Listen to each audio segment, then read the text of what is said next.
Akan nama saya Sementara Banda dengan NIM 114 dari ini saya akan mempresentasikan dari paragrafnya yaitu olahraga, itu tentang beberapa kebijakan yang di Indonesia.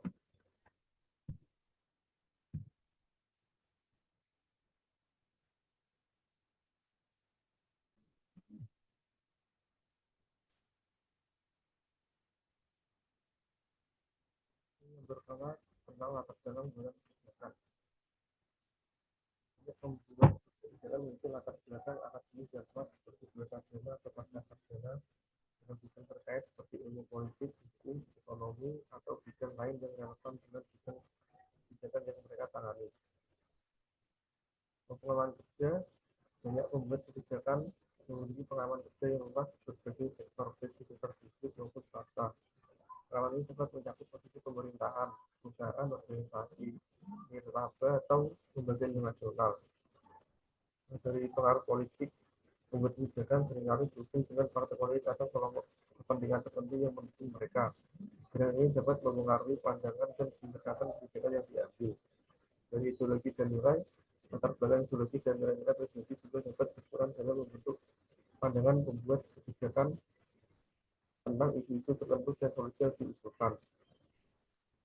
Masukan para ahli membuat kebijakan sering berinteraksi dengan para ahli berbagai bidang untuk mendapatkan masukan dan informasi yang diperlukan dalam proses pengambilan keputusan. Di negara sistem, banyak kebijakan membutuhkan pemahaman tentang sistem sosial, ekonomi, politik, dan lingkungan yang kompleks. Membuat kebijakan sering harus mempertimbangkan implikasi jangka panjang dari kebijakan mereka. Responsibilitas publik membuat kebijakan bertanggung jawab atas keputusan mereka kepada masyarakat yang mereka layani dan seringkali masuk menghadapi tekanan politik dan publik yang tinggi.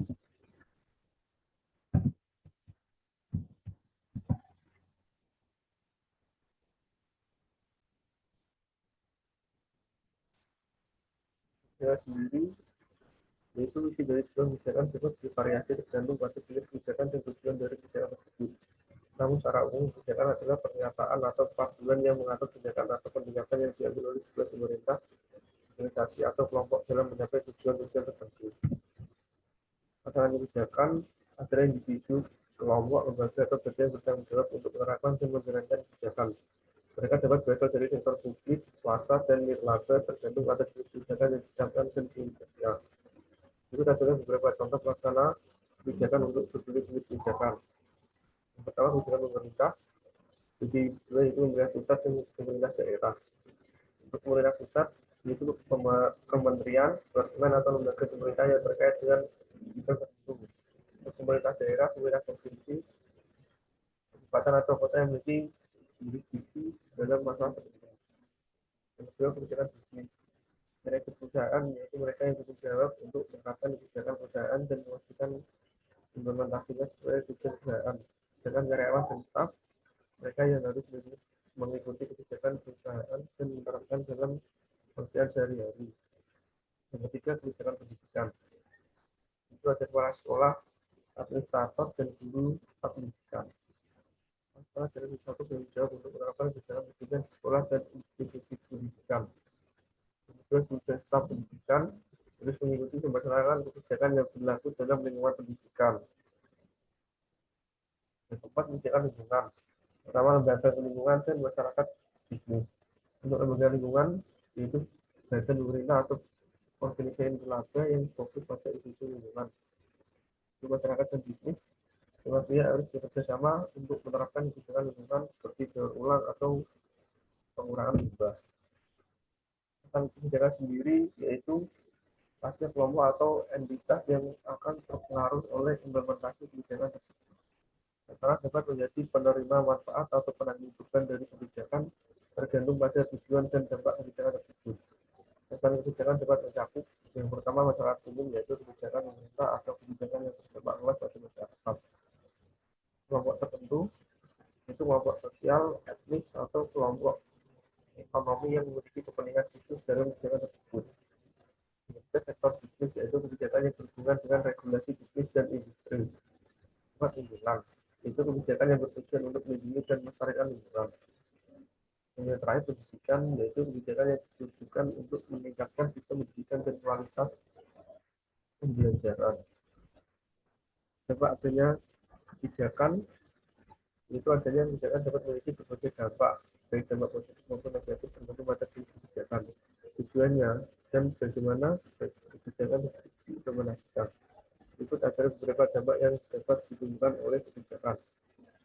Dampak positif itu bagian sosial, kebijakan yang ditujukan untuk mengatasi masalah sosial seperti kemiskinan, akses kesehatan atau pendidikan dapat meningkatkan kualitas hidup masyarakat. Pertumbuhan ekonomi yaitu kebijakan ekonomi yang tepat seperti insentif investasi atau kebijakan perdagangan dapat mendorong pertumbuhan ekonomi dan menciptakan lapangan kerja. Adapun dampak negatif yang pertama yaitu efek samping tidak diinginkan. Beberapa kebijakan dapat memiliki efek samping tidak diinginkan atau tidak terduga dan dapat menimbulkan masalah baru atau memperburuk masalah yang sudah ada. Yang kedua, ketimpangan sosial, yaitu jika kebijakan tidak merata dalam manfaat dan dampaknya, hal ini dapat menyebabkan ketimpangan sosial dan ekonomi di masyarakat. Dan yang terakhir, dampak netral. Beberapa kebijakan mungkin memiliki dampak yang netral atau tidak signifikan pada masyarakat atau lingkungan, tergantung pada konteks dan ruang lingkup kebijakan tersebut.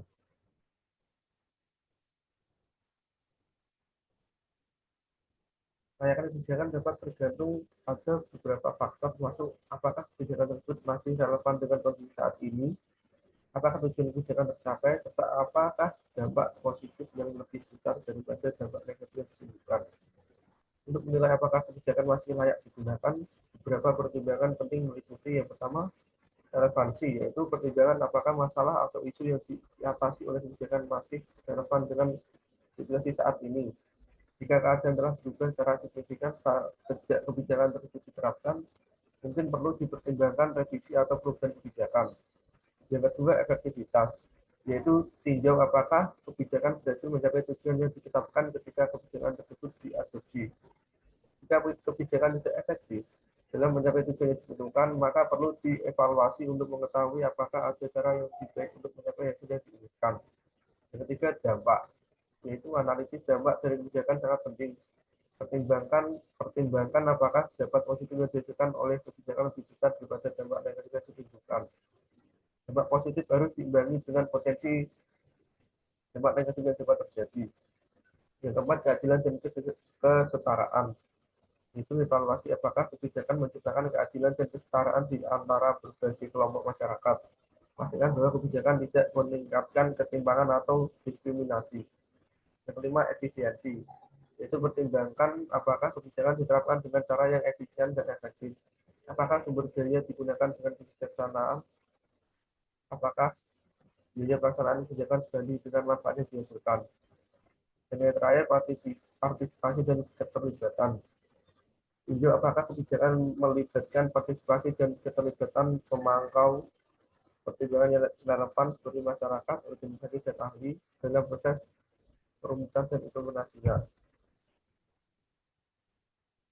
Ya, presentasi dari saya. Wassalamualaikum warahmatullahi wabarakatuh.